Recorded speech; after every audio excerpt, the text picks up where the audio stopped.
Hey guys, कैसे हैं आप सभी लोग। तो गाइस किलिंग सिस्टम के गाइस एक और एपिसोड के साथ गाइस हम आ चुके हैं।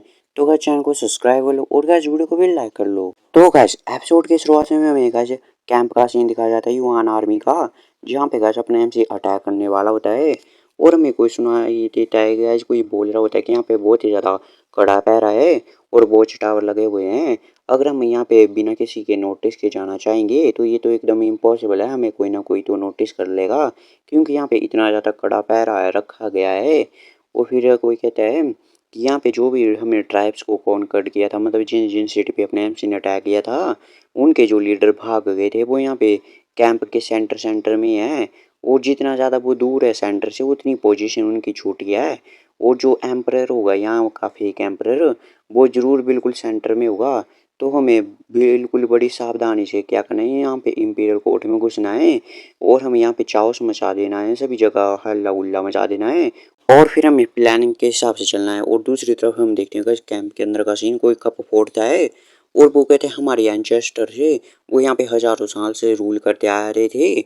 और जब भी हमारी आर्मी थी जो किसी भी बैटल में घुस जाती थी, जब चाहे उसका मन करे, और बाहर भी आ जाती थी, और ये सब हमारे हाथ में होता था। लेकिन आज देखो मिंग आर्मी हमें कैसे दौड़ा दौड़ा के मार रही है और मैं तो सबसे डिसअपॉइंटेड हूँ। तो बस ये B1 का एम्परर होता है, सुप्रीम खान होता है ये। और वो कहते हैं जब वो प्राइम मिनिस्टर था तो सारे के सारे आरोप तुम उस पे लगा देते थे, उसने तो अपनी जान दे दी अपनी कंट्री को बचाने के लिए, लेकिन तुम यूजलेस ट्रैश अभी भी जिंदा हो। तभी जो बाकी लोग होते हैं वो झुक जाते हैं, वो कहते शांत हो जाइए, हमने अपने बंदे भेज दिए, हम ढूंढ देंगे मिंग आर्मी को। तब यहाँ पे कहा जाता है आदमी, वो कहते हैं बुरी खबर है कि यहाँ पे आग लगा चुके हैं, जो मिंग आर्मी है वो अटैक कर रही है, वो यहाँ पे हर जगह आग लगा रही है। तो ये सभी चौंक जाते हैं, वो कहते हैं क्या। और हम देखते हैं यहाँ पे दूसरी तरफ अपने एमसी का सीन, यहाँ पे इसने अटैक कर लिया होता है गाइस थोड़ा सामने से शायद। और हम देखते हैं यहाँ पे बहुत ही कुछ गाइस बम जैसे गोले फेंक रहे होते हैं ये आग लगाने के लिए। और हम देखते हैं इनसे बहुत ही बड़े धमाके होते हैं पूरी कैंप में।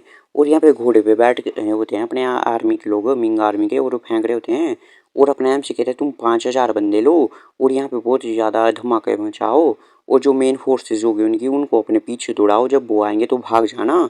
और तुम्हें बहुत ही ज़्यादा कमोशन, मतलब यहाँ पे हल्ला गुल्ला मचाना है। और फिर हम यहाँ पे मेरे साथ बाकी के बंदे रहेंगे, हम एम्ब्यूश कर देंगे बीच में। और तभी हम देखिए अलग हो जाते हैं, 5,000 लोग अलग हो जाते हैं, मतलब वो आग लगाने का काम करते हैं। जब आर्मी आएगी तो ये छुप भाग जाएंगे। ऐसा ही होता है, जब युआन आर्मी आती है तो ये भाग जाते हैं और युआन आर्मी इनके पीछे जाती है, वो कहते हैं चलो मिंग आर्मी को मारो। दूसरी तरफ हम देखते हैं अपने एम से पीछे होता है छुपा हुआ, वो कहते हैं B1 के जो मेन ट्रूप्स हैं वो भाग चुके हैं, हमारे ट्रैप में फंस चुके हैं वो। और तभी वो कहते हैं चलो सीधे एम्परर के पास चलो और उसे ख़त्म कर देते हैं, चलो भाइयों मेरे पीछे आओ। और हम देखते हैं गाइस अपने एमसी को, वो भी यहाँ पे बचे हुए सोल्जर होते हैं, उनको मार रहा होता है और अपने एमसी को एक्सपीरियंस पॉइंट मिल रहे होते हैं बहुत ही ज़्यादा। और कहीं कमांडर्स को भी मारता है अपने एमसी तो उसके 30-30 मिलते हैं। और जो अपने एमसी के सबॉर्डिनेट होते हैं वो मारते हैं तो एक एक एक्सपी पॉइंट मिलता है।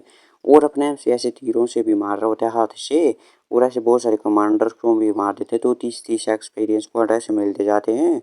और हम देखते हैं अपने एमसी को, उसको जा रहा होता है वो, तो सामने से रास्ता बंद कर देते हैं, मतलब ब्लॉक कर देते हैं बैरिकेड से। तो अपना एमसी घोड़े से जंप लगाता है ऊपर से इनको मार देता है तभी भी। और अपने एमसी को और भी ज़्यादा एक्सपीरियंस पॉइंट मिलते हैं, ऐसे 5-5 मिलते हैं जो नॉर्मल सोल्जर होते हैं गजबन के। और कमांडर के अपने एमसी को 30-30 मिलते हैं। और हम देखते हैं अपने एमसी जो बैरिकेड होता है उसको भी लात मार देता है, जो कि रोड ब्लॉक किया होता है। और वो कहता है जो बैरिकेड है वो डिस्ट्रॉय हो चुका है, तो चलो सामने चार्ज करो। और हम देखते हैं अपने एमसी को, वो सोचते हैं मैं फील कर सकता हूँ जो कि मेरी एक्सटर्नल स्ट्रेंथ है वो मेरी डायन पे इकट्ठी हो रही है, मतलब जो पूरे शरीर की होती है गाइस एनर्जी वगैरह। कोर समझ लो गाइस, कोर बन रहा है इसका। और तभी हम देखते हैं गाइस एम्परर को, वो कहते हैं बाहर की हालत कैसे हैं, क्या मिंग आर्मी रिट्रीट कर चुकी है। तभी अब दूसरे कहते हैं जो मिनिस्टर होंगे छोटे मोटे, और आपको चिंता करने की जरूरत नहीं है, ग्रेट वन के बच्चे काफ़ी इनविंसिबल है, अब तक तो उन्होंने मार भी दिया होगा ये मिंग आर्मी को। तभी कोई कहता है सुप्रीम खान आपको यहाँ से भागना पड़ेगा इंपीरियल कोर्ट से जल्दी से जल्दी, मिंग आर्मी यहाँ पे आ रही है मारते हुए। और हम देखते हैं बोल ही रहा होता है लेकिन इसको भी अपना एमसी मार देता है गैस, और अपना एमसी भी एंटर कर लेता है यहाँ पे। और इसको पड़ा हुआ देखते हैं ये तो चौंक जाते हैं मिनिस्टर वगैरह। और अपने एमसी का गैस लेवल अप भी हो जाता है 11 पॉइंट तक। मतलब 11 लेवल हो जाता है अपने एमसी का। वो कहते हैं फाइनली मैं इनिशिएट रियल में पहुंच चुका हूँ। तो कहते अपने एमसी का जैसा एक्सपीरियंस पॉइंट मिलता है तो उसी के हिसाब से ऑटोमेटिकली हो जाता है लेवल अप। और तभी कोई मिनिस्टर कहते हैं, वो कहते हैं जल्दी से प्रोटेक्ट करो मैजेस्टी को। तो हम देखते हैं अपने एमसी दूर से एक स्ट्राइक मारता है और इन सबको मार देता है और एम्पायर के पास आ जाता है। तो एम्पायर कहता है मेरे को मत मारो, मैं तुम्हें पैसे दे सकता हूँ, बहुत सारे पैसे। लेकिन अगर अपने एमसी इसकी एक भी बात नहीं सुनता है और इसको भी मार देता है। और अपने एमसी को कॉन्ग्रेचुलेशन करते हैं कि एम्पायर को मारने के लिए 200 एक्सपीरियंस पॉइंट, 500 लो ग्रेड के स्पिरिट सोन मिलते हैं और एक मैप मिलता है गाइस इंपीरियल जेड सील का। और एक येलो रैंक की हाई ग्रेड की मार्शल आर्ट स्किल मिलती है एब्सोल्यूट स्लैश। तो किसी तलवार ब्याज से रिलेटेड होगी कुछ। और हम देखते हैं अपने एमसी के सोल्जर्स को जो कि आए होते हैं, वो कहते हैं सबको मारो मारो। और हम देखेंगे इसके बाद रिपोर्ट किया जाता है कि यहाँ से 3 माइल दूर पे हमने ट्रेसिस फाइंड किए हैं यूआन आर्मी के। और अपना एमसी कहते हैं यार इन सब का कुछ एंड ही नहीं है। लगता है कि जब से हमने एम्परर को मारा यहाँ के, तो वो हमारे पीछे पड़ चुके हैं और हमें छोड़ेंगे नहीं वो, क्योंकि अपने हायर अप को भी जवाब देना पड़ेगा कि कैसे मारा गया, तुम इतने सारे लोग थे। और तभी अपना एमसी भी आ जाता है जोश भरने अपने आर्मी के पास। वो कहते हैं युवान आर्मी काफ़ी ज़्यादा थक चुकी है, जबकि हम फुल जोश में हैं अभी। क्या आप तुम मेरे को ज्वाइन करोगे क्या उन्हें हराने में? और तभी ये भी कहते हैं हम फॉलो करेंगे, हम मरते दम तक फॉलो करेंगे। और हमें दिखाया जाता है कि जूक योंग था, उसने 6000 लोगों को लिया और मारता गया वो नॉर्थन टेरिटरी में यहाँ पे साइड में। और जब से इसने बियोन एम्परर को मारा है, तो जो आर्मी पड़ी थी इसके पीछे उसने उसके खिलाफ भी युद्ध किया और उसको भी ख़त्म कर दिया। और हम देखते हैं यहाँ पे इंपीरियल सिटी का सीन, मतलब कोर्ट का सीन अपने मिंग आर्मी का। यहाँ पे एम्परर होता है, वो कहते क्या जूक सिंह ने 6000 लोगों को लिया और माउंटेन पास में घुस गया जहाँ पे 10,000 सोल्जर थे। तो जो प्रिंस होता है वो कहते यस मैजेस्टी, आपने बिल्कुल सही कहा है, ऐसा ही हुआ है। और बहुत ही टैलेंटेड जनरल है वो, अभी 17 साल का हुआ है वो। और अगर तुमने उसे अच्छे से पाला पोसा तो मुझे लगता है वो एक ग्रेट जनरल बनेगा, ग्रेट विंग का फ्यूचर में जाके। तो हम देखते हैं दूसरी तरफ राजा को, वो कहते हैं अच्छा उसने अच्छा काम किया है, उसे बहुत ही ग्रेट मेरिट से अवॉर्ड किया जाएगा। और लगता है अब ये वॉर भी खत्म होने को आ चुकी है। तुम पर्सनली सुपरवाइज करोगे मिनिस्ट्री ऑफ रेवेन्यू को और मिनिस्ट्री ऑफ वॉर को, और डिस्ट्रीब्यूट करोगे वो पेंशन वगैरह और रिवॉर्ड वगैरह तुम सब कुछ। और जो भी लोग हैं जिसने इसमें हाथ दिया, मतलब बैटल में इस वॉर में, उनको हम अच्छे से रिवॉर्ड देंगे, उन्हें डिसपॉइंट नहीं कर सकते हैं। इंपीरियल कोर्ट के अंदर तुम सुपरवाइज करोगे और इंपीरियल कोर्ट के बाद तुम लाओसी होगा वो सुपरवाइज करेगा, वो डिस्ट्रीब्यूट करेगा रिवॉर्ड और मेरिट्स को। तो प्रिंस भी कहते हैं आप चिंता मत कीजिए, मैं पर्सनली इन सब मैटर को हैंडल करूंगा। तो मैं चलता हूँ, अब मेरे को काम है इसका। तो हम देखते हैं पीछे से एम्परर भी देख रहा होता है, वो कहता है बावर मैं ये सब कुछ तुम्हारे लिए कर रहा हूँ और अब कुछ सब कुछ तुम्हें ही संभालना है। और मैं अब बूढ़ा होने वाला हूँ और ये सब कुछ तुम्हें संभालने का होगा फ्यूचर में। और दूसरी तरफ हम देखते हैं कि प्रिंस ऑफ यान को, वो कहते हैं क्या तुमने रेस्क्यू नहीं किया झूक्सियों को अभी तक? तो जनरल जहांगीर होता है, वो कहते हैं जो शुरुआत से अंत तक मैंने बस देखा कुछ टेंट थे स्कैटर हुए और जो सोल्जर थे बच्चे खुचे हुए, जिन्होंने झूक्सियों ने पहले उड़ा दिया था उन लोगों को। और फिर हमें एनिमीज कोई मिले ही नहीं, मतलब कुछ भी। और ऐसा लगता है कि वो इंपीरियल कोर्ट में चला गया। जो प्रिंस होता है वो कहते हैं मैंने एक्सेप्ट नहीं किया था झूक सिंह ऐसी चाल चलेगा और शाम को उसके बिल से निकाल देगा और इंपीरियल कोर्ट की आर्मी को निकाल के वहाँ पे इंपीरियल कोर्ट में घुस जाएगा। अगर इसमें वो सक्सेसफुल हो जाता है तो पूरा का पूरा वर्ल्ड है वो सिकन हो जाएगा, मतलब हिल जाएगा। जो ये मैरिट होगी वो उस समय से भी ज़्यादा ग्रेटर होगी जब जो गुआन जुन हाउ है उसने हंस को हराया था, मतलब। और प्रिंस को उससे देख के चौंक जाता है। और हम देखते हैं प्रिंस कहता है ये तो, और हम देखते हैं सामने से बहुत ज़्यादा धुआं जैसा निकल रहा होता है, मतलब आर्मी जैसा। और तभी ये भी सोचता है क्या, ये कहता है ये तो जूक सियोंग है। और तभी वो कहते हैं ये तो जिंदा वापस आ गया, माउंटेन सिटी के गेट को खोल दो, मतलब गेट को खोल दो सिटी के गेट को। और तभी ये कहता है यार पता नहीं कौन सा ग्रेट बैटल से ये होके गुजरा है, इस जो वॉर हुई है नॉर्थन बॉर्डर में, इसकी आर्मी तो पूरी की पूरी ट्रांसफॉर्म हो चुकी है जूक सियोंग ने जिसको लीड किया था उस आर्मी को। और हम देखते हैं अपना एमसी आ जाता है और इसके हाथ में कुछ कपड़े में बंधा होता है, खून भी लगा होता है। और जो अपना एमसी है वो झुक जाता है प्रिंस के सामने, वो कहता है मैंने बियॉन के एम्परर का सर लेके आ चुका हूँ आपकी रिस्पेक्ट में। तो जो प्रिंस होता है वो भी खड़ा होता है, वो कहता है अच्छा है अच्छा है अच्छा है, 3 बार कहता है ऐसा। और वो कहता है पास्ट में हान डायनेस्टी के पास हुआ विंग था, उसकी मेरिट ने दुनिया को हजारों सालों तक मतलब हिला के रख दिया था। और मिंग डायनेस्टी के पास जूक्सियोंग है, उसकी मेरिट अब पास की जाएगी इंटरनिटी तक। मतलब इतना बढ़िया काम किया है तुमने। और ये मैं तुम्हारे लिए एवोल्यूशन कर रहा हूँ, मतलब मैं ऐसे काउंट कर रहा हूँ तुम्हारी ऐसी कंट्रीब्यूशन को, ऐसा बता रहा हूँ। और हम देखते हैं वो कहता है तुम तो बहुत ही अनपैरल्ड अचीवमेंट तुमने हासिल किया बहुत ही कम समय में, जो कि हु क्यूबिंग था उससे भी ज़्यादा ही किया है। तो ऐसे इसका नाम चिल्लाने लग जाते हैं। और हमें बताया जाता है कि बियॉन के इंपीरियल कोर्ट में इसने घुस के जो युआन डायनेस्टी थी, जो कि गाज हंड्रेड्स ऑफ ईयर से वहाँ पे बहुत ही हल्ला गुल्ला मचा रही थी, उसको ख़त्म कर दिया। और इंपीरियल डिग्री भेजी गई सभी जगह जो झुक्सियों की कि झुक्सियों ने इतना अच्छा कंट्रीब्यूट किया है। और फिर जिस सिटीजन थे उनको कभी भी अब डर के माहौल में नहीं रहना पड़ेगा। और गाइस अपने एमसी को गॉड ऑफ वॉर का टाइटल भी दे दिया गया है मिंग डायनेस्टी का लोगों के द्वारा, इसे थैंक यू करने के लिए, क्योंकि इसने इतना अच्छा बैटल में कंट्रीब्यूट किया है। और हम देखते हैं दूसरी तरफ वो अपने प्रिंस को, वो अपने रूम में होता है, वो कहता है इंपीरियल फादर ने डिक्लेयर कर दिया पूरे वर्ल्ड को तुम्हें 2 रैंक से और प्रमोट किया जाएगा और तुम्हें 4th ग्रेड का कमांडर बना दिया जाएगा। तुम्हारे अंडर 50,000 लोग होंगे और तुम 500 पीपल भी पिक कर सकते हो फर्स्ट आर्मी से, तुम्हारे लिए इंपीरियल गार्ड। और मैं तुम्हारे लिए 3 महीने का रेस्ट देता हूँ, तुम अपने गार्ड को लो और तुम अपनी फैमिली को भी विजिट कर सकते हो। वो तो भी जूक्सियों भी कहता है आपका बहुत ही शुक्रिया, और सोचता है मैंने कर दिया जिन्नर, मैं अपना प्रॉमिस है वो फुलफिल करूँगा, वो तुमसे अब शादी करूँगा मैं। वो तभी प्रिंस कहता है क्या तुमने ये सब कुछ देखा। और हम देखते हैं जो होता है मॉन्क साइड में निकलता है एक, वो कहता है यहाँ मैंने देखा। और प्रिंस कहते हैं कैसा था वो। तो कैसे ये मॉन्क यहाँ होता है।